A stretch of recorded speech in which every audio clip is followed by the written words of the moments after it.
Hey everybody, welcome back to Tech Odyssey. So today I'm here with my 1-month follow-up review on the brand new POCO M3. I've made quite a few videos about this phone, very interesting, and it's the very first offering from the brand POCO since they have their brand independence from Xiaomi now, because POCO and POCO phone used to be underneath Xiaomi, so their own brand now, really targeting like the mid-tier and the entry-level tier phone sector, and this is their first phone under this new brand name. Well, I think that it's a solid phone. It's great for gaming. It's great for value. You got 6,000 milliamp battery. This thing will power you into tomorrow, like no big deal at all. And very well priced, 149, 169 US dollars respectively. So there's a lot of things in here worth talking about. There's been a lot of really cool improvements and changes because POCO has actively been trying to make this phone better since it came out. And that's some of the big things I want to talk about here. Now, before we get into this, I do want to say if this is your first time stopping by the channel, I appreciate you being here. If you enjoy the video, please hit the like and the subscribe button and the little notification bell if you want updates when new videos come out. Now let's talk about the POCO M3 1 month later.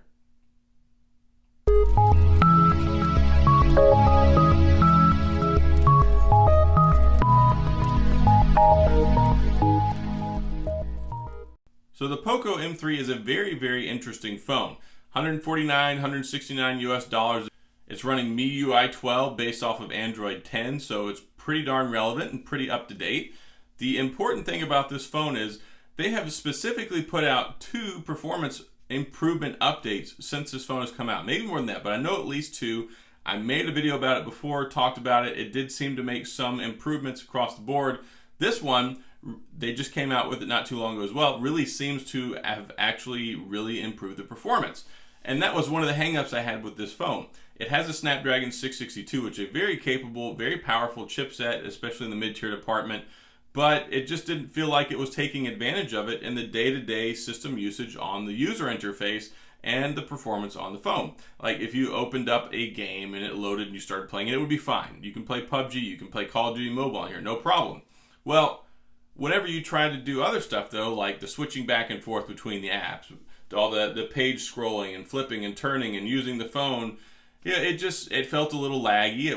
It wasn't quite as sharp as I thought it could or should be, especially with the amount of power behind it, because I've tested out other phones that had the Snapdragon 660 that were a little bit on the snappier side than this. So that was a hang up I had with the phone. Also the camera.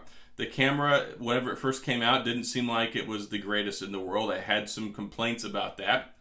It seems like it might have gotten a little bit better too.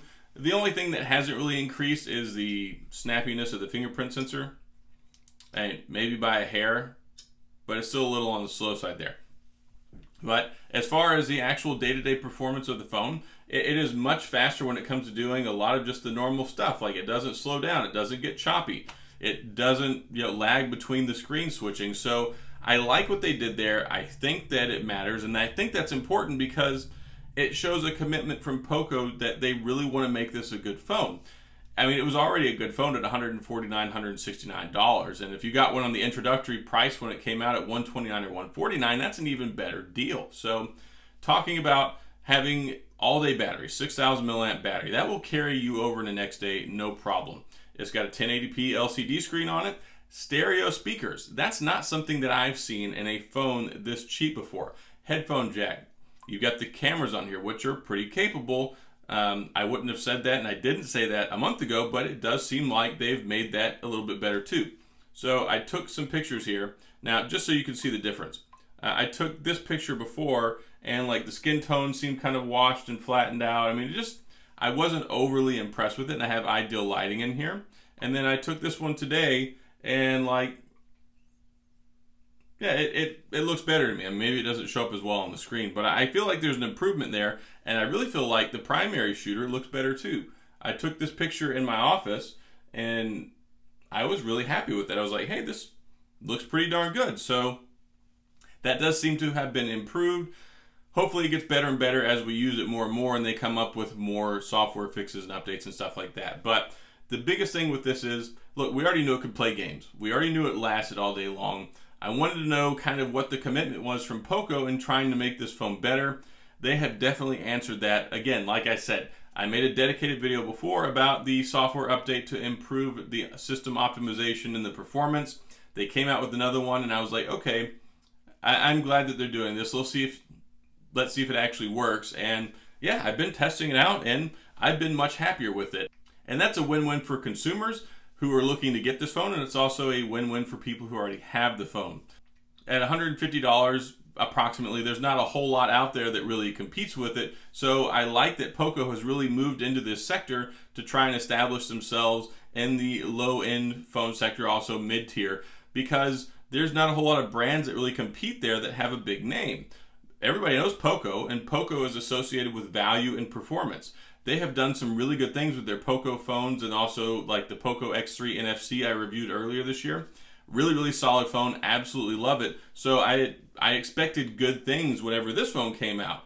And it's got a premium build quality, USB-C, fingerprint sensor, it does facial recognition. I mean, there's nothing that it doesn't really do at the $150 price point. And it's not really water resistant. It doesn't have wireless charging, but I wouldn't expect to see that at this price point. But as far as my impressions, taking a look at this phone a month later, I'm very happy with it. I'm happy with what I've seen come from POCO with regard to their commitment to making this phone better. And of course, it comes with the case, and it comes with the screen protector on the phone as well. So you've got everything you need straight out of the box. And of course, this is not an advertisement. I'm not being paid for this. This is not sponsored. I just wanted to go back and touch base because I saw that there was that update, wanted to test it out, and really and genuinely, I was surprised when I started using it. Whenever I got the phone initially, I think I was fairly critical when it came to talking about how, there wasn't enough resources there. MIUI 12 kind of drains the performance on the phone and also the camera. But those two areas seem like they've been fairly well addressed. I mean, no, it's not an iPhone 12, but you're not paying $800 for the phone either. We're talking about basically a $150 budget phone. And I don't know of any other phone out there that comes close to touching this in the $150 class. Especially if you want to play games. I think that that's important. I made a whole video on it. I showed you the gameplay for PUBG and also Call of Duty Mobile. Those are super popular games, and you can play them on here. So this is a great phone for kids. It's a great phone for students. It's a great phone for family members. It's just a good phone if, there are people out there who don't want to spend $3, $4, $5, $6, $8, $1,000 on a phone. And I don't blame you, because maybe one, that's not your priority. Two, you may not feel like you're getting your best bang for the buck because you can get a phone like this that does so much. You don't need to spend $600. And I totally don't blame you. And of course, it's unlocked, so you can just throw your GSM unlocked SIM card in there and use it. So I definitely have a better impression of this phone since it's come out. And I give POCO 2 thumbs up for their commitment to making the phone better. I'm glad that they put it out and they said, hey, people recognize that maybe this isn't 100% where it could be. We're gonna do something to make it better so that people can enjoy this phone. They can use it for a long time. And if anybody else is interested in picking up the phone, we're gonna make it better. So software updates, solid. I appreciate that. I think it goes a long way to showing their commitment to their new brand underneath the POCO name instead of being underneath Xiaomi. And also, I think that it's a pretty solid device. So that's all I've got. If you have any questions or comments about the POCO M3, please feel free to leave them down in the comment section. I will get back with you. If you enjoyed the video, please hit the like and the subscribe button and the little notification bell if you want updates when new videos come out. And as always, thanks for being here. I appreciate you watching, and I'll see you guys next time.